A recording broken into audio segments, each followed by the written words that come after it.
সমস্ত প্রশংসা ও গুণগান সেই মহান আল্লাহ রাব্বুল আলামিনের জন্য,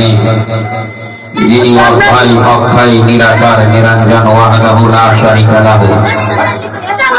যিনি আমাদেরকে আপনাদেরকে সকল মুমিন মুসলমানকে সর্বশ্রেষ্ঠ সৃষ্টি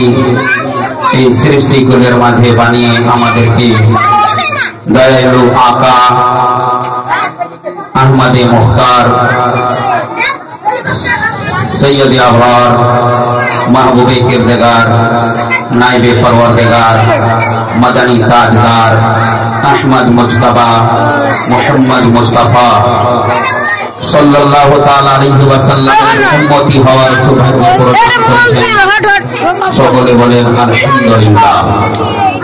তারপরে পরে আমার নবী আপনার নবী সারা বিশ্বের নবী, যিনি নবীদের নবী, যিনি রাসূলদের রাসূল, যিনি হলেন আখেরি পয়গম্বর, যিনার পরে আর কোন নতুন নবী এই জগতের বুকে আগমন করবেন না। পবিত্র কোরআনের মধ্যে মহান আল্লাহ রাব্বুল আলামিন স্পষ্ট রূপে ঘোষণা দিয়েছেন। যিনি রহমাতুল লিল আলামিন, সাইয়্যিদুল মুরসালিন, খাতামুন নবিয়্যিন, শাফিউল মুযনাবিন, যিনি মক্কার মতি মদিনার জ্যোতি, যিনাকে না চিনতে গেলে ঈমানের হয় বড়ই ক্ষতি, জনাব মুহাম্মদুর রাসূলুল্লাহ সাল্লাল্লাহু তাআলা আলাইহি ওয়াসাল্লামের প্রতি হাজার হাজার লক্ষ কোটি দরুদ ও সালাম বর্ণিত হোক। সকলে বলেন আল্লাহুম্মা আমিন। ব্রাদারান ইসলাম, খুতবার মাধ্যমে আমি যেই আয়াতখানা পাঠ করিয়েছি,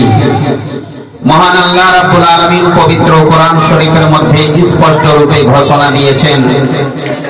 কুল্লু নাফসিন যায়কাতুল মউত, অর্থাৎ প্রত্যেক প্রাণীকে মওতের মাজা চাখতে হবে, মানে মৃত্যু বরণ করতেই হবে। ব্রাদারান ইসলাম, যতদিন আমি আপনি সকল জগৎবাসীগণ এই জগতের উপরে জীবন যাপন করিবেন, ততদিন পর্যন্ত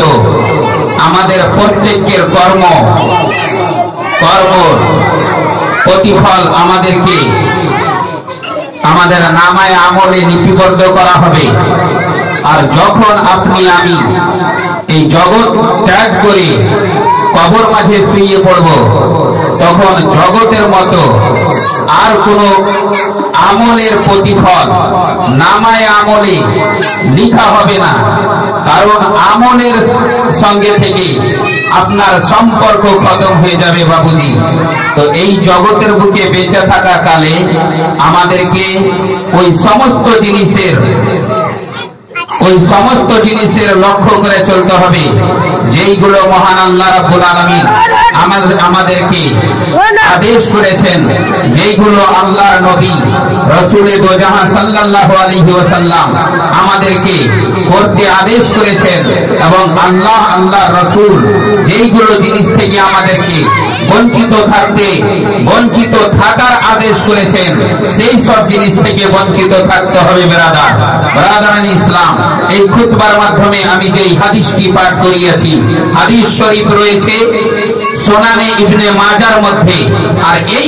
সেম হাদিসখানা বুখারী শরীফের মধ্যেও রয়েছে। দয়ার নবী মুস্তাফা সাল্লাল্লাহু আলাইহি ওয়াসাল্লাম বলেছেন, খামসুন মিন হাক্কিল মুসলিম আলাল মুসলিম, অর্থাৎ একজন মুসলমানের অধিকার অপর মুসলমানের উপর পাঁচটি রয়েছে। রাদ্দুত তাহিয়া, সালামের জবাব দেওয়া, ইজাবাতুদ দাওয়াত, দাওয়াত কবুল করা, ওয়া শুহুদুল জানাজা, জানাজাতে শরীক হওয়া, ওয়া শুহুদুল জানাজা, জানাজাতে শরীক হওয়া, ওয়া আয়াদাতুল মারিদ, আর কোন রোগীর যখন মুসলমানদের মধ্যে আপনার কোন ভাই ব্রাদার বাবুজি রোগী হয়ে যাবে, রোগে লিপ্ত হবে, তো তার ইয়াদাত করা, তাকে দেখতে যাওয়া, এবং ওয়া তাসমিয়াতুল আতিসি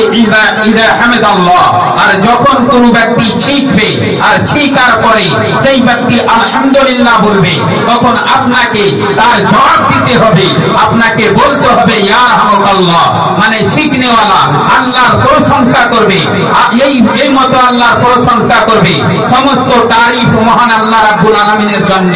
আপনি শ্রবণ করবেন, তো আপনাকে তার জবাবে বলতে হবে ইয়া রাহমাকাল্লাহ, মানে আপনার প্রতিও আল্লাহর রহমত নাযিল হোক, আল্লাহর দয়া হোক। ব্রাদার, এই পাঁচটি জিনিসের এক মুসলমানের অপর মুসলমানের প্রতি অধিকার।